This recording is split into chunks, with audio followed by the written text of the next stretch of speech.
இஸ்லாத்தினுடைய அடிப்படை என்ன?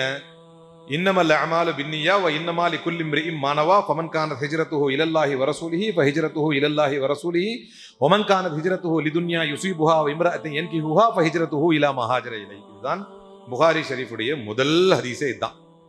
குர்ஆன்ல எப்படி அல்ஹம்துலில்லாஹி ரப்பில் ஆலமீன் ஆரம்பிக்கிறோமோ அந்த மாதிரி புகாரில முதல் ஹதீஸே இதுதான். என்னன்னா, செயல்கள் அனைத்தும் எண்ணங்களின் அடிப்படையிலே நடக்கிறது. எண்ணம் இருக்கணும். நியத் இல்லாம ஒரு செயல் செஞ்சா அதுக்கு கூலி கிடையாது.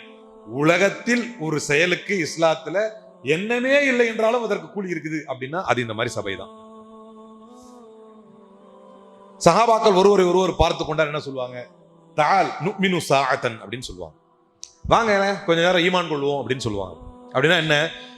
நல்ல விஷயங்கள் பேசப்படுவது, நல்ல விஷயங்கள் பேசப்படுவதன் மூலமாக ஈமான் ஆட்டோமேட்டிக்கா வளரும்.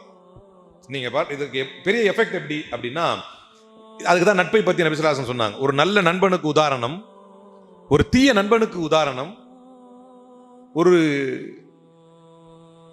இரும்பு பட்டறையை போல. அங்க இரும்பு நெருப்புலாம் வச்சு அடிப்பாங்க இல்லையா, அதான் கெட்ட நண்பனுக்கு உதாரணம். என்ன ஆகும் அப்படின்னா, அந்த நெருப்பு அவர்களை தீண்டி எரிக்காவிட்டாலும் அந்த தூசியாவது கொஞ்சம் படும் இல்லையா?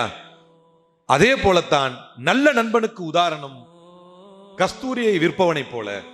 அவன் தூக்கி அதை அள்ளி பூசிக்கலன்னாலும் அவன் ஜஸ்ட் நம்ம போயிட்டு வந்தாலே வாசனை வீசும். எங்க அத்தர் கடைக்கு போயிட்டு வந்தீங்களான்னு கேட்பாங்க. அவன் எடுத்து பூசணும்னு அவசியம் இல்லை, போயிட்டு வந்தா கூட அந்த வாசனை வீசும். இது எதற்காக அப்படின்னா லிஸ்ஸுஹ்பத்தி அஸர் என்பார்கள்.